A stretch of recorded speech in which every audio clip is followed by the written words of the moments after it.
Tenía 13 años y vivía en Mirandela, una pequeña ciudad en el norte de Portugal. Foto relacionada. Empezaba noveno grado, tenía un círculo decente de amigos, pero era un poco solitario la mayor parte del tiempo. Noté que una chica nueva se unió a la clase. Una morena linda, también de mi edad, con un estilo algo gótico, no hasta el punto de perforaciones y uñas negras, pero casi siempre vestida de negro. Me emparejaron con ella para un proyecto en la primera semana y terminamos charlando. Descubrimos que teníamos el mismo gusto en música y películas y, inevitablemente, nos hicimos buenos amigos. No tenía padre, se había mudado al pueblo recientemente con su madre. Ridículamente inteligente, mucho más de lo que esperarías de alguien de su edad, hasta estaba entusiasmada con la filosofía y me metió a leer a Schopenhauer y Sartre, a los 13 putos años. También era solitaria, no salía con muchos compañeros aparte de mí, principalmente porque sus largas reflexiones existencialistas aburrían a todos. Eventualmente nos volvimos muy cercanos, casi amantes platónicos. Un día me invitó a su casa para cenar. Me sorprendió un poco lo tardado que tomó en invitarme, considerando lo seguido que se pasaba por la mía. Esa tarde nos encontramos en la escuela y ella me cubrió. Empezamos a salir del pueblo. Media hora después, íbamos caminando por campos de hierba alta y caminos de tierra mientras la noche caía. No pude evitar sentirme un poco asustado porque no quería estar en la oscuridad total. Me dijo que no me preocupara y me tomó de la mano con amabilidad. Después de quizás otra media hora, con casi oscuridad total, seguimos un camino de tierra hacia un área boscosa. El miedo me pegaba fuerte. Estaba a punto de rogarle que regresáramos, cuando de repente dijo que habíamos llegado. Frente a nosotros había una casa vieja, grande y deteriorada, muy oscurecida por la oscuridad, pero aún así una vista impactante. No era exactamente una mansión, pero sí muy grande, con 3 pisos y un viejo Alfa Romeo estacionado en la entrada. La puerta no tenía llave, entramos. Ella encendió las luces. El interior se veía decente, mucho mueble viejo pero todo relativamente bien cuidado, a diferencia del exterior destrozado que sugería. Mi miedo se convirtió en curiosidad, no pude evitar sentirme intrigado por la casa y la bombardeé con preguntas sobre ella. Lo mejor que pudo decirme fue que su madre la había heredado de un tío lejano hace unos años y solo ahora sintió que era apropiado mudarse aquí. Después de mostrarme el piso de abajo, exhibiendo orgullosamente su colección de LP y VHS en la sala, el reproductor de VHS Philips de los 80 era lo más cercano a un aparato moderno en toda la casa, y sus estanterías de libros empacados y organizados en la oficina, me llevó a la sala de cena. Me pidió que esperara ahí mientras subía a llamar a su madre para la cena. Mientras salía de la habitación, contemplé lo silenciosa que estaba la casa, los únicos sonidos audibles eran las copas de los árboles temblorosos en el bosque circundante expuestos al viento y el zumbido ligero de un generador de electricidad probablemente atrás. Algo confundido con toda la situación, pero mucho más intrigado por mi amiga y el estilo excéntrico de vida de su madre que asustado por ello. En un momento regresó, me dijo que su madre estaba trabajando en el ático y quería que cenáramos ahí. Ahora estaba realmente confundido, ¿qué hacía su madre trabajando en el ático y por qué no podía bajar para cenar? Me explicó que su madre era costurera y usaba el ático como su estudio, y por eso pasaba todo el día ahí y no quería interrumpir su trabajo para bajar. Explicación insatisfactoria, pero bueno. Cuando llegamos al piso de arriba, noté que estaba en significativamente peor condición que el de abajo, las paredes del pasillo por el que pasamos se veían ligeramente sucias y mucho del piso de madera parecía arrancado. Me dijo que no me preocupara por esa división y explicó que su madre aún estaba en proceso de remodelar la casa. Las escaleras del ático estaban al final del pasillo. Las subimos. El ático era un espacio amplio pero mal iluminado. Me asaltó un laberinto de vestidos colgados en tendederos extendidos por el ático, la mayoría viéndose rotos y sucios, definitivamente no algo que una costurera produciría. Un olor asqueroso apestaba por toda la habitación, ni siquiera puedo describir lo desagradable que era. Ella solo calmadamente se abría paso por toda la ropa, yo intenté seguirle el paso cubriéndome la cara de asco. «Hey, mamá. Aquí está el amigo del que te hablé». Oí que dijo mi amiga. Finalmente salimos al final del desorden. Me arrepentí de hacerlo en el segundo siguiente, cuando mi cerebro procesó lo que de repente estaba viendo. Justo frente a mí había un cadáver en descomposición morbosa, con casi más hueso visible que la horrenda carne podrida, sentado en una silla frente a una mesa pequeña con una vela encendida sobre ella. Ni siquiera pude reaccionar apropiadamente a qué demonios es esta cosa maldita. Ahora que estamos todos juntos, finalmente podemos cenar. Dijo mi amiga, aparentemente hablando con el cadáver podrido frente a ella. No. No la puta. Corazón latiendo más rápido que nunca en mi vida, corro por el laberinto de vestidos y bajo las escaleras rápido, me lanzo a la puerta principal de la casa lo más rápido que puedo. Ella empieza a gritarme enojada, no tengo idea de qué demonios está diciendo y ni siquiera me tomo el tiempo de escucharlo. Rompo la puerta principal, corro hacia el bosque circundante sin idea de a dónde ir. Lo único que logro oír de todos sus gritos espontáneos es un no me dejes. Casi con lágrimas mientras me lanzo al bosque. Corro por el bosque completamente negro, durante lo que parecieron horas tortuosas para mi cerebro adolescente, lloro hasta que se me acaban las lágrimas. Termino encontrando una carretera, el primer conductor que pasa y me ve al lado del camino, milagrosamente se detiene y me da un aventón de vuelta al pueblo. Regreso a casa, mis padres se sorprenden de oírme llegar cerca de medianoche, pero inmediatamente entienden que algo pasó tan pronto, me ven entrar a la sala cubierto de sudor, con la ropa rota de correr por el medio del bosque. Les cuento la mierda por la que pasé. No hace falta decir que eran escépticos sobre una historia que sonaba tan absurda, pero aún así presumieron que, si decía la verdad, debía haber sido víctima de una broma de ella, eventualmente involucrando un maniquí falso de cadáver o similar. Decidieron que hablarían con nuestros profesores para rastrear a sus padres y aclarar su actitud inapropiada. Fueron a la escuela al día siguiente, demasiado jodidamente asustado para salir de mi casa.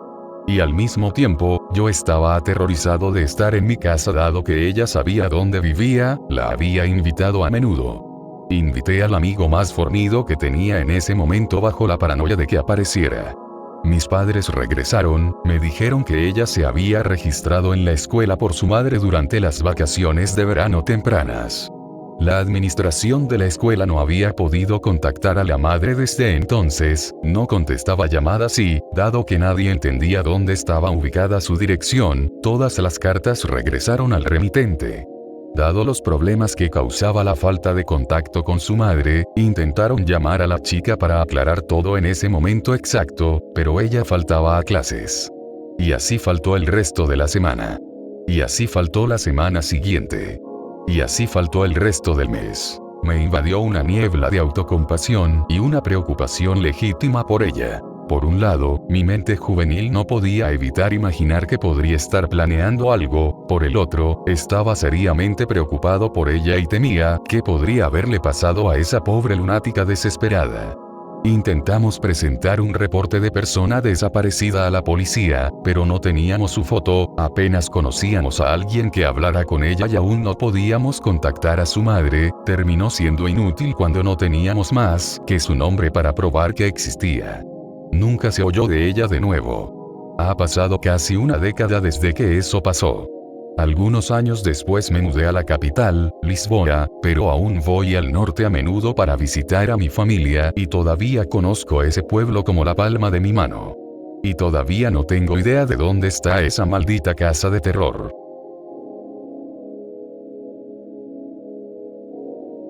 Probablemente no sea tan buena como las demás historias, pero aquí va la mía de todos modos.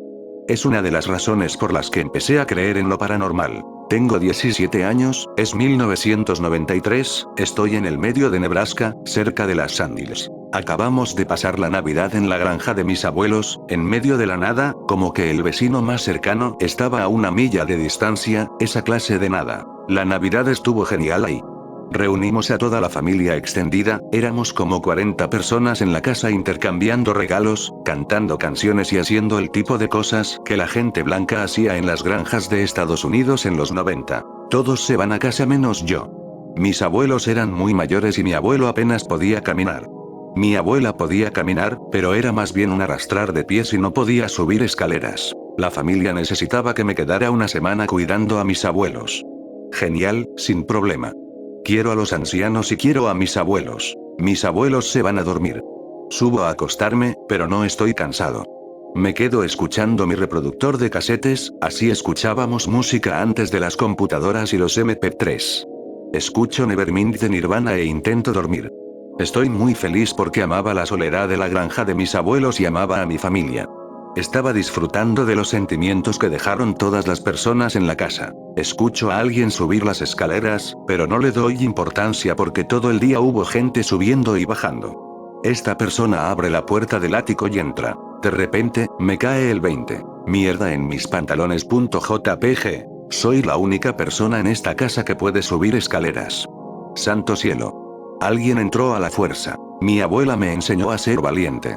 Literalmente vi a esta mujer, de como 45 kilos, poner en su lugar a toros de 900 kilos que le daban problemas. Ese maldito toro nunca más se metió con ella. Después de eso, me miró, a mí, un niño de 9 años, y me dijo, nunca le tengas miedo a nada. Aquí estoy, con 17 años, recordando eso. Recordando que mis abuelos me necesitaban para dar la cara y defenderlos. No iba a retroceder ante nada. Si alguien entró a la casa, decidí que tendrían que matarme antes de que les dejaran hacer daño a mis abuelos. Me levanto y agarro el bate de béisbol de mi tío abuelo que estaba en mi cuarto. Abro la puerta del ático, enciendo la luz y estoy listo para liarme a golpes. Nota aparte, ese ático siempre fue espeluznante de mierda. Nunca jugué ahí y siempre lo evitaba de pequeño. Corría por toda la granja y todos los edificios, pero ese ático, a la mierda con ese ático. Siempre estaba frío, incluso en verano, y esa casa no tenía aire acondicionado. Era jodidamente espeluznante. De vuelta a la historia. La adrenalina me corría. Estaba listo para matar. Siempre he tendido a la parte de pelear en la respuesta de luchar o huir. Hasta estaba un poco deseando una pelea en ese momento. Abro la puerta del ático. ¿Qué mierda? No hay nadie. Muevo algunas cosas para ver si alguien se esconde. Sigo sin encontrar a nadie. A la mierda. Deben haber bajado. Reviso el resto de las habitaciones de arriba. Nadie. Bajo con el bate en la mano. Para entonces, mi abuela se había arrastrado hasta la sala y enciendo las luces. ¿Quieres saber por qué estoy haciendo tanto ruido? Le digo que alguien está en la casa. Mi abuela no parece emocionada en absoluto. Solo dice, vuelve a la cama, te lo contaré por la mañana. Escalofríos.jpg. No le creo. Reviso el porche. Enciendo la luz del patio. Salgo. Todo oscuro. Tengo una linterna. El viento sopla. Reviso la línea de árboles. Reviso detrás de la casa. Nada. Nadie en absoluto. Ni siquiera huellas. Reviso la cocina. Reviso la sala. Reviso a mi abuelo, que estaba dormido. Voy al baño porque ya estaba abajo de todos modos. Reviso a mi abuela. Le pregunto otra vez cómo sabía que no había nadie en la casa. De nuevo, dice, vete a la cama. Quiero que puedas dormir. Y se niega a decirme nada. Decido confiar en ella y me aseguro de que las puertas estén cerradas otra vez. Luego subo. Me tomó como 4 horas, pero finalmente me dormí como a las 3 de la mañana. Despierto al día siguiente. Abuela, ¿qué mierda pasó anoche? Dijo que no le había contado a nadie, pero que había fantasmas en la casa. Dijo que no quería decir nada porque le preocupaba que pensáramos que estaba senil y la pusiéramos en un asilo, como llamábamos antes a las residencias asistidas. Pero dijo que, como lo vi, no lo vi, solo lo escuché, sentía que debía saberlo. Me hizo prometer no contárselo a nadie. Lo hice, y no lo hice, al menos hasta que ella murió. Dijo que a menudo veía a un hombre viejo y severo con un sombrero de ala mirándola al pie de su cama por la noche. Siempre había un brillo extraño a su alrededor. Normalmente solo se cubría con las sábanas y rezaba el rosario y el hombre se iba. También dijo que, cuando ponía sábanas en la cama, caían sobre la forma de un niño, como si un niño estuviera bajo las sábanas, y cuando levantaba las sábanas, no había nadie. Dijo que a menudo escuchaba ruidos desde el ático por la noche, pero no había nadie en la casa. Era algo común. Me dijo que si lo volvía a escuchar, rezara el rosario, y lo hice cada noche durante el resto de mi estadía cuando me iba a dormir. Eso fue todo. Nunca lo volví a escuchar, pero recuerdo esta mierda como si fuera ayer. Cuando murieron unos años después, un vecino compró la casa y la demolió. Extraño esa granja y extraño a mis abuelos, pero estoy algo tranquilo de que la casa ya no esté ahí. La casa fue construida alrededor de 1900 y alguien intentó poner un huerto de manzanas, pero las manzanas no crecían bien en las Sandhills, así que mi abuelo arrancó todos los árboles en los años 40.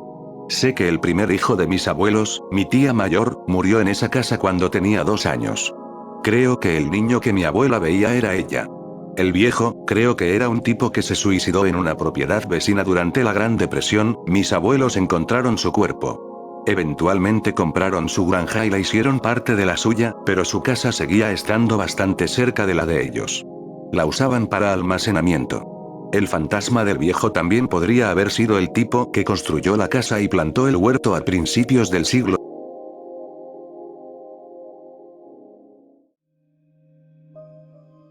Me gustaría empezar diciendo que no tengo ni idea de por qué estoy posteando esto en /x/ o realmente en absoluto. Tal vez sea porque tengo miedo de morir, o algo así. Los eventos que describo en esta historia pasaron hace 1 mes y medio, en Shenandoah, West Virginia, aunque lo escribí hace como 2 semanas. Simplemente no había tenido los huevos de postearlo hasta lo que pasó ayer. La historia empieza a finales de septiembre, cuando mi familia fue a visitar a unos parientes que nos invitaron a celebrar que una de ellos, Desiree, había ganado como $2000 en una lotería de raspaditos. Ellos viven en una parte realmente jodida de Shenandoah que la gente de Charleston, Shepherdstown y Ransom, básicamente las zonas menos paletas de WB, llaman Squalo Roger.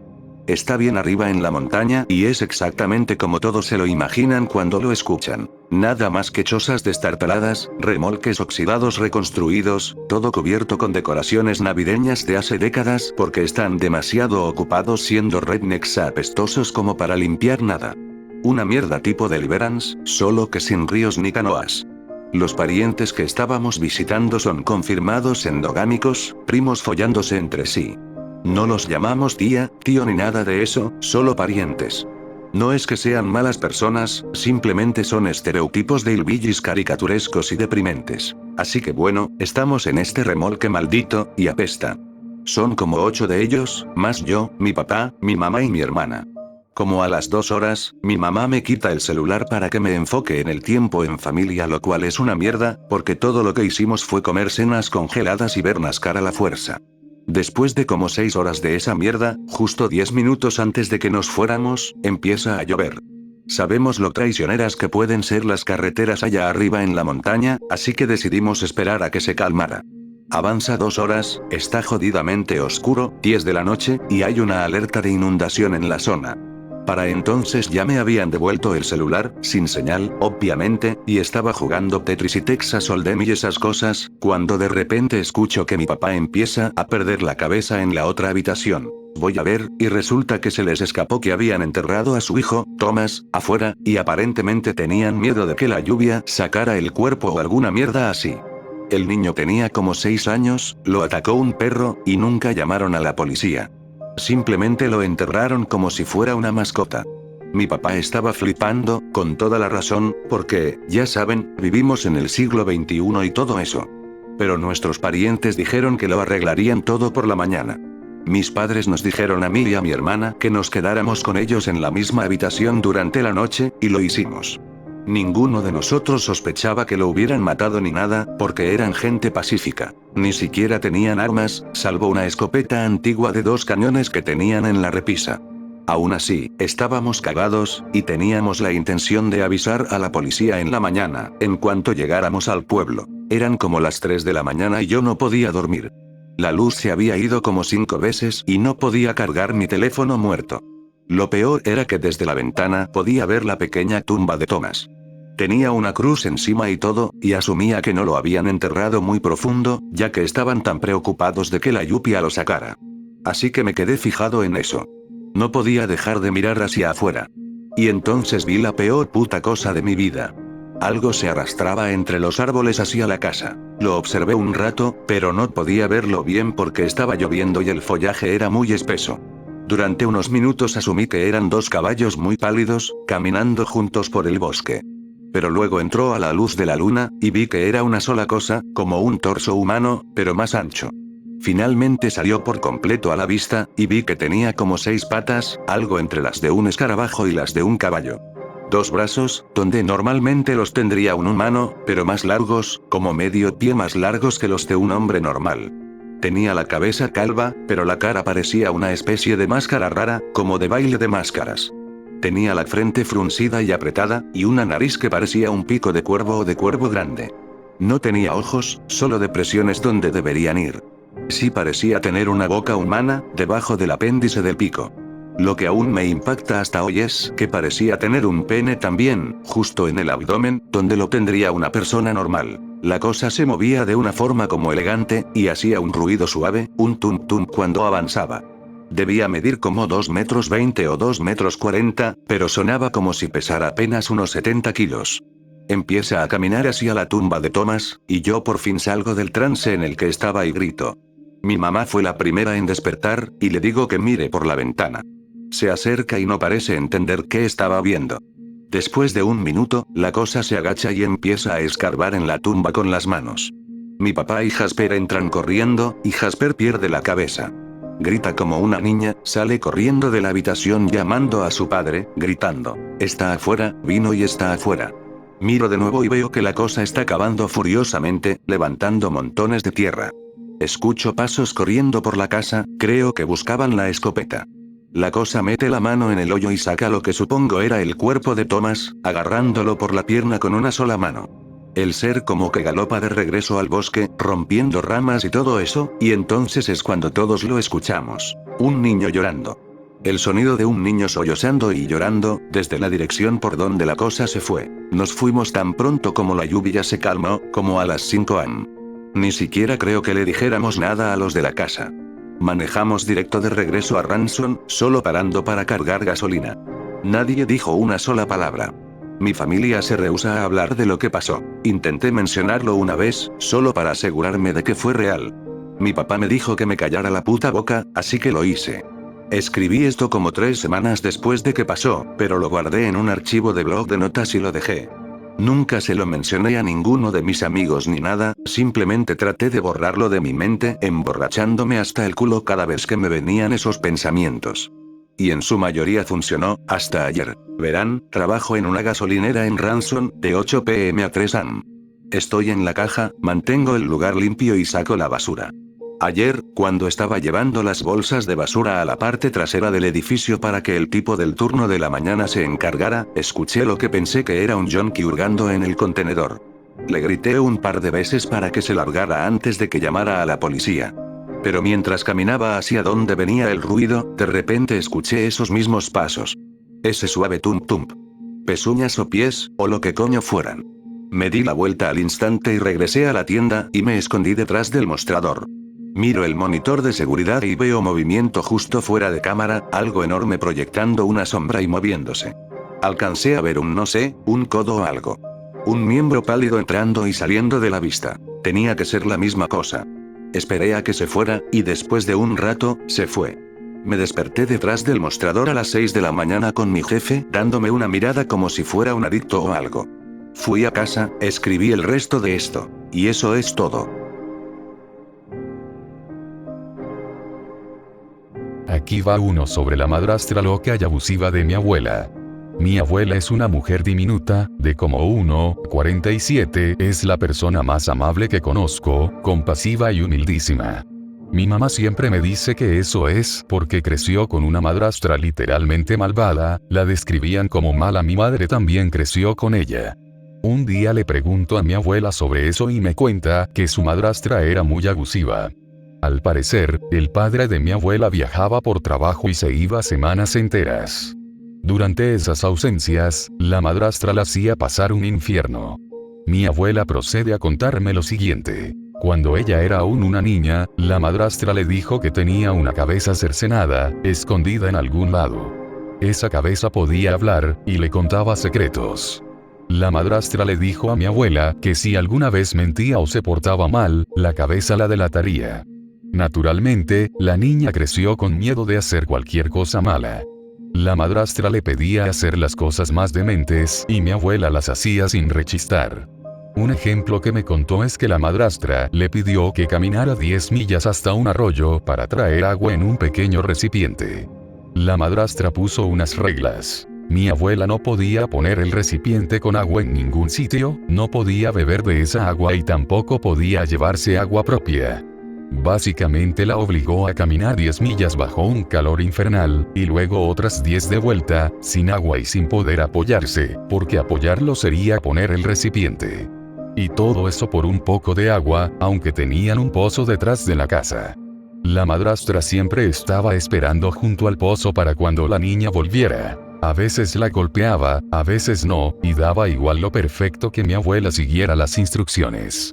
Pero ella siempre sabía cuando venía la paliza, porque la madrastra se ponía a pasear nerviosa junto al pozo, como agitada, y decía: la cabeza me dijo lo que hiciste. Y le daba una paliza de la hostia sin motivo. Cuando mi abuela fue creciendo empezó a espabilar y a afirmarse un poco, y la madrastra respondió contándole la historia de cómo consiguió la cabeza cercenada. Dijo que pertenecía a su exmarido. Una noche, mientras él dormía, le cortó la garganta. Para que los vecinos no sospecharan, se hizo cortes en los brazos y las piernas y echó la culpa a un grupo de bandidos, diciendo que los torturaron a ambos. La madrastra le enseñó a mi abuela las cicatrices donde se había cortado y le dijo que si mi abuela no se portaba bien, haría otra cabeza cercenada con su padre. Y quizá una de ti también, le dijo. Mi abuela salió corriendo de la casa llorando, y la madrastra se reía como una desquiciada mientras ella se escapaba. Mi abuela terminó en el bosque, se sentó bajo un árbol llorando durante mucho rato hasta que se quedó dormida de agotamiento. Cuando despertó ya era de noche. Había estado allí horas. Se levantó y se apresuró a volver a casa. Al acercarse, se quedó en silencio para no despertar a la madrastra. Se acercaba despacio al pozo tras la casa cuando oyó dos voces. Al principio no las distinguía bien, pero se acercó más y alcanzó a ver la silueta de la madrastra junto al pozo, hablando con alguien que no estaba allí a simple vista. Había otra voz, uno que mi abuela no reconocía, pero lo primero que pensó fue: está hablando con la cabeza. En la mente de mi abuela, la cabeza lo sabía todo, y era la razón principal de su terror hacia la madrastra. Así que se asustó pensando que la cabeza la había oído y que iba a delatarla, pero eso no pasó. Siguió escuchando. La madrastra hablaba y la otra voz respondía. La madrastra hacía preguntas raras que no tenían mucho sentido. La voz hablaba despacio y tenía un tono grave. A mi abuela le entró curiosidad por saber cómo sería esa cosa, así que trató de acercarse, pero solo veía el pozo y la silueta de la madrastra en la oscuridad. Entonces la otra voz dijo claramente: alguien está escuchando. Mi abuela se quedó paralizada. La silueta de la madrastra se agachó deprisa detrás del pozo, asomó la cabeza y miró alrededor, y luego se fue corriendo hacia la casa y desapareció dentro. Mi abuela se quedó quieta un buen rato, temiendo que la madrastra la vigilara desde dentro, pero también pensando que parecía que había dejado algo en el suelo antes de marcharse. Pensó: dejó la cabeza atrás. Después de estar un rato inmóvil, mi abuela empezó a acercarse al pozo reptando por el suelo. Al llegar, notó un parche raro de hierba muerta. Palpó y había hojas secas cubriendo algo. Metió más la mano y sintió un pequeño asa. Tiró de ella y se levantó una puerta. Era un compartimento secreto en la tierra. A unos 2 pies de profundidad había una caja de madera. Mi abuela pensó: esto es donde guarda la cabeza. Casi le da miedo tocarla, pero la sacó de la tierra. Pesaba un huevo. La dejó en el suelo a su lado y susurró hola, esperando que respondiera, pero no pasó nada. Quiso mirar dentro pero no pudo reunir el valor. Decidió deshacerse de esa cosa maligna. Aún temiendo que la madrastra la estuviera vigilando, mi abuela arrastró la pesada caja hasta alejarse bastante de la casa. Recordó un tronco hueco enorme que había visto en el monte y pensó que sería buen sitio para tirar la caja. Corrió entre los árboles con ese peso hasta dejarla dentro del tronco hueco y volvió despacio a casa. Al llegar, su madrastra estaba despierta sentada en la mesa y le preguntó dónde había estado. Mi abuela dijo la verdad: me quedé dormida en el bosque. Normalmente la madrastra se enfurecía o amenazaba con preguntar a la cabeza si mentía, pero esa vez solo le mandó a la cama. A la noche siguiente, mi abuela volvió a colarse fuera de casa, regresó al tronco hueco, recuperó la caja y la prendió fuego. Se aseguró de que quedara totalmente quemada antes de volver. A la mañana siguiente, la madrastra no podía levantarse de la cama. Mi abuela fue a verla y la cara le parecía deformada, como de lado, con la boca totalmente corrida a un costado. Después de eso la madrastra quedó siempre muy frágil y las palizas severas prácticamente cesaron. Mi abuela nunca supo si realmente había una cabeza dentro de la caja. Al quemarla no encontró huesos. Pero yo sé lo que oí junto al pozo, y no estaba sola ahí afuera, me dijo.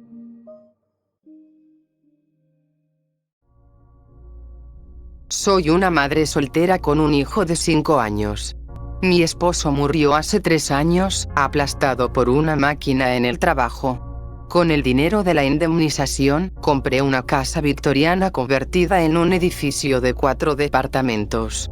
Nosotros vivimos en el apartamento frontal, que tiene un solarium al frente. El primer inquilino tiene que pasar por nuestro apartamento para llegar al suyo en la planta baja, y hay que pasar por su puerta para llegar a la puerta trasera, que lleva a una escalera. Esa puerta está modificada. Necesitas un interfono o una llave para entrar y salir, para evitar robos de paquetes. Las escaleras dan acceso a todos los apartamentos, pero son la única forma de llegar a los 2 de arriba. Rento estos departamentos para poder trabajar desde casa a medio tiempo y estar con mi hijo. Tengo un hijo increíble, inteligente, hablador, gentil y divertido. Es amigo de todos, a veces incluso demasiado amigable. Lo consiento en Navidad y cumpleaños.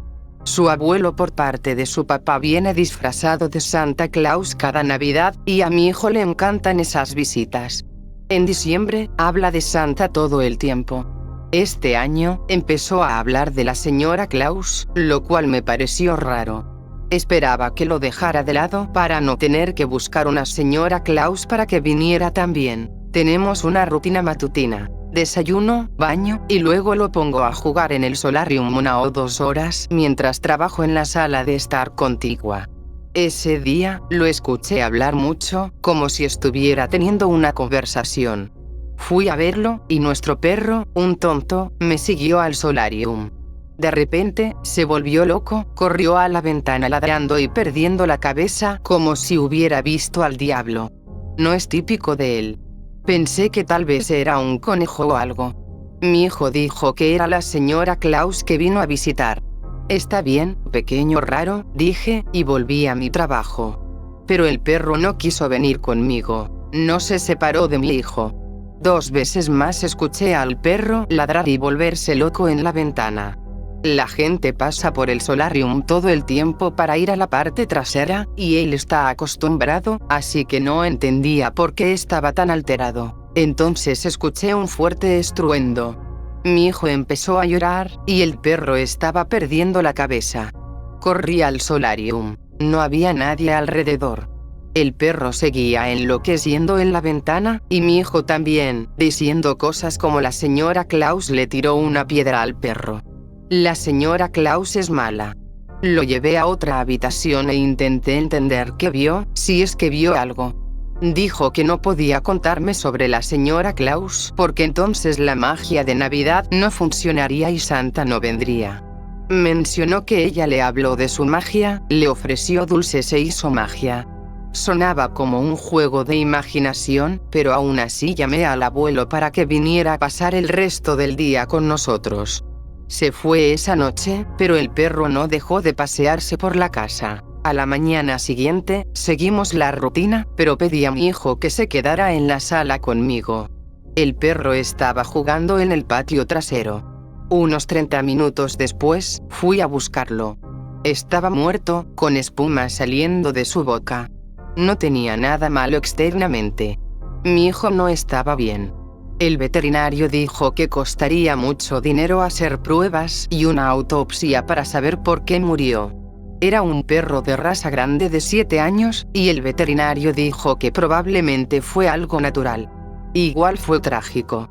Mi hijo y yo volvimos a casa con el corazón roto. Esa noche, mientras preparaba la cena, mi hijo estaba jugando y lo escuché reír un poco por primera vez en todo el día. Luego se quedó en silencio. Corrí a verlo y estaba tirado en el suelo, poniéndose azul.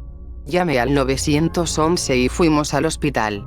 Resultó que mi hijo había recibido una dosis enorme de Benadryl y tuvo una sobredosis. Llamaron a los Servicios de Protección Infantil, CPS. Ahora CPS está viniendo, como si las cosas no estuvieran ya bastante mal. Aseguramos la casa aún más. Cerraduras en la parte superior de las puertas, medicinas en una caja fuerte, protección infantil extrema. También dejé de dejar a mi hijo solo. Empecé a dormir en el suelo de su habitación. Una noche, escuché su vocecita hablando tarde. Sonaba como si estuviera discutiendo. Me levanté rápido y escuché unos ruidos de golpes. No vi a nadie. Otra vez dijo que estaba hablando con la señora Claus. Empecé a pensar que era un fantasma. A la mañana siguiente, un inquilino me llamó porque había una ardilla atrapada en la escalera trasera. Alguien dejó la puerta abierta, y el animal entró. La saqué, cerré la puerta y colgué un letrero recordando a todos que no la dejaran abierta. Todo el tiempo sentí que me observaban. Empecé a pensar que la casa estaba realmente embrujada. Entré y seguimos nuestra rutina matutina. Mientras tomaba mi café, empecé a sentirme rara. Visión borrosa, fatiga extrema, inestabilidad. En mi aturdimiento, tiré la taza de café. Al derramarse, noté un polvo blanco en el fondo. Intenté llamar al abuelo, pero se me cayó el teléfono. La perilla de la puerta trasera empezó a girar. La puerta estaba sin seguro. Lo único que la mantenía cerrada era el seguro infantil en la parte superior. Mi hijo empezó a gritar y llorar para que dejara entrar a la señora Claus. El abuelo llegó, y poco después llegó la policía. Encerrada en la escalera trasera, arañando mi puerta como un animal rabioso, había una mujer mayor con cabello blanco, sin dientes.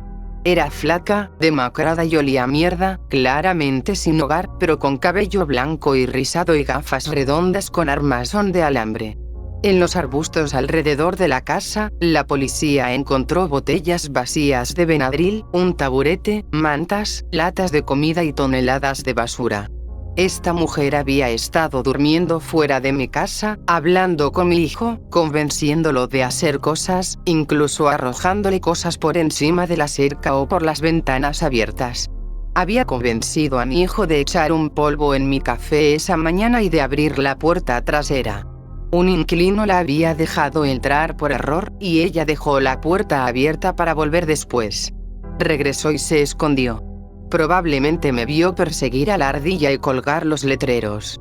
Había estado golpeando las ventanas para llamar la atención de mi hijo. Cuando intenté llamar al abuelo, la llamada se conectó antes de que se me cayera el teléfono. Él escuchó a la mujer gritar, aunque no recuerdo haberla oído. También escuchó a mi hijo gritar, corrió a la casa y llamó al 911. Tuve que explicarle a mi hijo que ella estaba fingiendo ser la señora Claus, lo que le hizo darse cuenta de que Santa en general es solo gente fingiendo. Esta es la segunda peor Navidad que hemos tenido.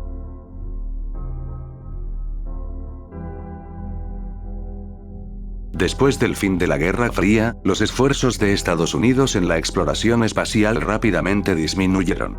Algunos dirían que ya no teníamos competencia que nos impulsara. Otros dicen que no sería económicamente prudente destinar tantos fondos a la exploración espacial.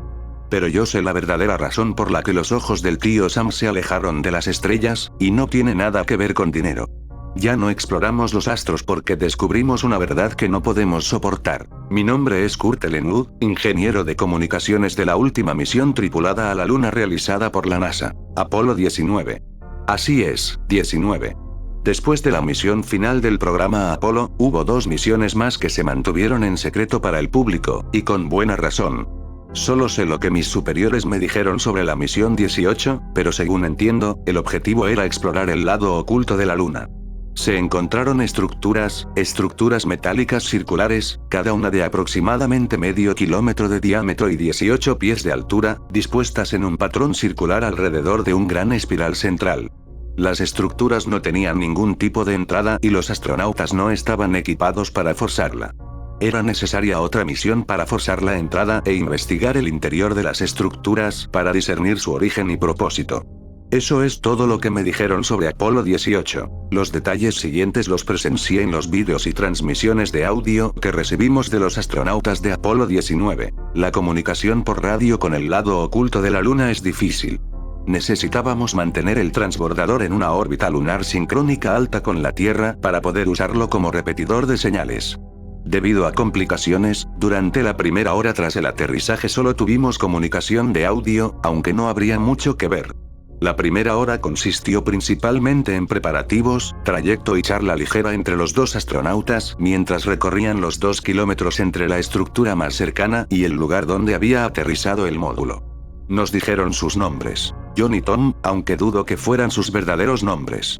En misiones como esta todo se mantiene estrictamente confidencial, incluso los nombres. Cuando finalmente establecimos comunicación de video con el rover, los astronautas acababan de llegar a la primera de las estructuras y estaban conectando los grandes tanques de acetileno y oxígeno al soplete que usarían para cortar la cubierta de la estructura.